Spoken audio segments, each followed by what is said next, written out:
Hey guys, welcome to the Liberal Hive Mind, a channel solely focused on exposing the abundant hypocrisy of the left. And there it is, folks. MSNBC has officially settled with Nick Sandmann. 3 for 3, one after another. Nick Sandmann wins, and you gotta think, geez. This little kid, Nick Sandmann, who was defamed by these media goons, is now probably one of the richest guys in the country. Of course, the actual settlement number is definitely not 275 or 250 million per case, but it's gotta be a hefty sum. I really wouldn't be surprised if he's racked in maybe $50 to $150 million in total, and maybe even way more than that. It's just absolutely incredible. Talk about a David versus Goliath scenario, where a little, I believe at the time, 16-year-old kid takes on the likes of CNN, NBC Universal, and the Washington Post and wins in all 3 of those scenarios. And every single penny that this kid got was absolutely deserved. You have massive establishment media entities who tried to destroy a 16-year-old kid's life.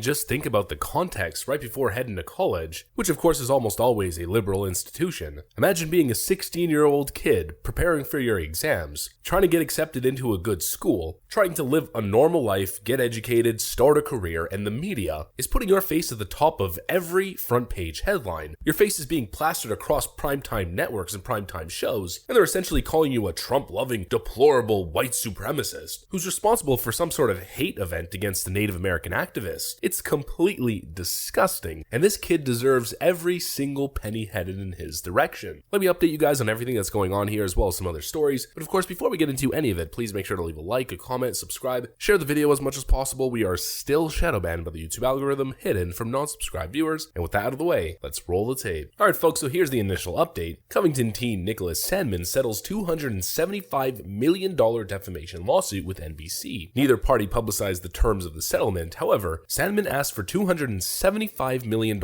in damages in his lawsuit against NBC Universal and MSNBC. And the other day on his Twitter account, he gave an update. At this time, I would like to release that NBC and I have reached a settlement. The terms are confidential. NBC is the 3rd corporate media organization to settle with Sandmann after he and his classmates were accused of mocking Native American activist Nathan Phillips during last January's March for Life event. Sandmann was wearing a red Make America Great Again hat while he stood close to Phillips with an apparent smirk on his face that was wildly noted and mocked. Many in the media painted Sandmann as an aggressive racist who initiated the conflict with Phillips. However, an independent investigation concluded that there was no evidence that the students performed a build the wall chant. And in the days after the media's attacks on Sandmann, witness cell phone footage showed that Phillips initially approached Sandmann. Footage also showed that a group of Black Hebrew Israelites confronted Sandmann's and Phillips' group well before the two were face to face. In an interview with NBC, Sandmann explained that he stayed in Phillips' face because he did not want to be, as he said, viewed as disrespectful. Well, now I wish I would have walked away. I didn't want to be disrespectful to Mr. Phillips and walk away if he was trying to talk to me, but certainly I was surrounded by a lot of people I didn't know that had their cell phones out, had cameras, and I didn't want to bump into anyone or seem like I was trying to do something. And of course, I'm sure a lot of you guys remember exactly what happened here. A bunch of high school kids at the Lincoln Memorial, Sandmann just happened to be a kid wearing a MAGA hat, and a Native American career activist, Nathan Phillips, walked up to his face and started banging a drum, clearly trying to taunt the kid, and Nicholas Sandmann sat there doing nothing but having a little bit of a smirk. Not to mention the cell phone footage that was just mentioned, showing a bunch of Black Hebrew Israelites chanting racial slurs literally about 5 minutes before the encounter. The media, of course, ignored all of this, Brian Stelter being a key figure in the whole thing. They ignored the video footage, ignored the true context, and merely showed a little snippet of a Make America Great Again kid smirking at Native American activist Nathan Phillips,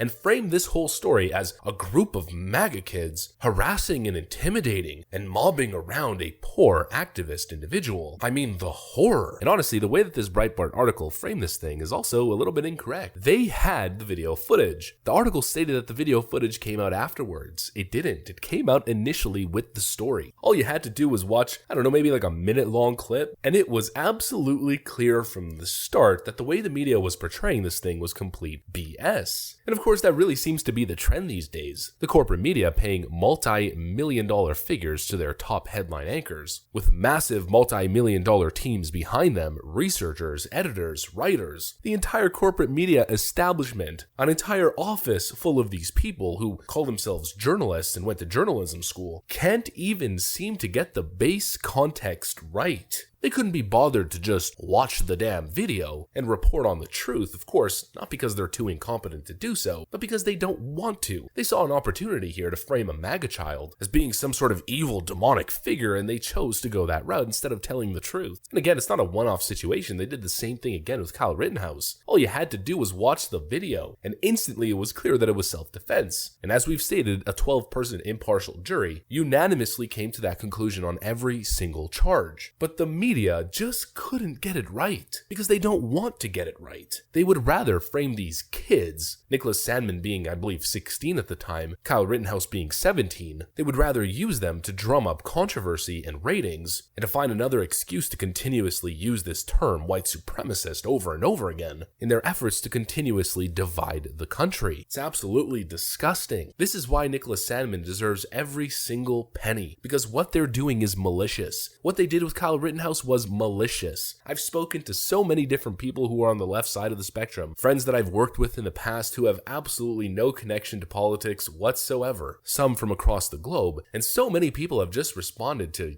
yeah, I watched the video, it's clear self-defense. Anybody looking at this stuff honestly with Kyle Rittenhouse would have known that. And the same thing for Nicholas Sandmann. Anybody who would have seen the video footage, who would have actually done their due diligence and looked at the actual evidence before drumming up some controversy or drumming up some phony narrative, would have got the story right. And if you don't have the context, if you don't know what's going on, you do two things. You either don't report on it, or you report on it from a very neutral perspective and wait for all of the evidence to come in. The media never seems to do that. Once again, I make the same point that I always do. I'm sitting here in a comfy t-shirt that I sleep in, and a comfy pair of shorts with a $50 microphone, and my girlfriend who edits my videos. We're two people who are reporting the news daily, and we never seem to make these mistakes, because there's a clear difference here. We're trying to do a good job and give you guys the facts. These corporate media entities are absolutely corrupt, irredeemable at this point, and are doing everything to destroy the thin social fabric that keeps society together. It's non-stop craziness and slander. I mean, just think about it. On MSNBC, how many times are they calling people white supremacists? Insane. MSNBC host thinks Ron DeSantis wants to codify white supremacy by banning critical race theory.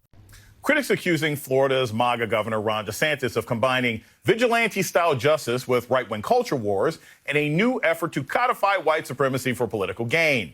DeSantis calling the measure the, quote, Stop Woke Act.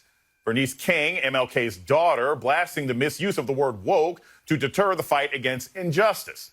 Florida Congresswoman Frederica Wilson ripping the governor's lies, lies, lies, and more lies.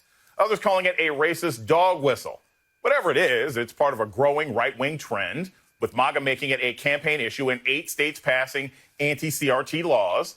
DeSantis now raising the stakes with a vigilante solution, as opposed to, say, I don't know, looking out for kids' test scores, graduation rates. How can you just constantly say this? This term is losing any type of meaning. It's gone from describing an actual phenomenon to just being a tool of the left to attack people they disagree with politically, to defame and slander. How can you get away calling yourself a journalist who's supposed to be impartial when all you do is get in front of that camera and call everybody you disagree with on the other political spectrum white supremacists? It's defamation. You can't say that about someone without absolute legitimate proof. You know, lefties would probably say the same thing about me, but what do you know about what's in my heart and what's in my mind? What do you know about how I treat people? They constantly stoop to this low level, and they do it because they think they could get away with it. Well, I don't know how much longer they're going to be able to get away with this stuff after losing a massive lawsuit to Nicholas Sandmann and probably Kyle Rittenhouse right around the corner. And hopefully those two are just the tip of the spear, and the media is held to account their malicious, consistent, repeated defamation, slander, and partisan attacks. Nicholas Sandmann deserves every single penny he has earned, and the corporate corrupt media deserves its day of reckoning. That's what I got for you guys, though. If you enjoyed this video, please make sure to leave a like, a comment, subscribe, share it as much as possible. We're still shadow banned by the YouTube algorithm. I gotta get back to work, though. Thanks for watching, and I'll see you on the next one.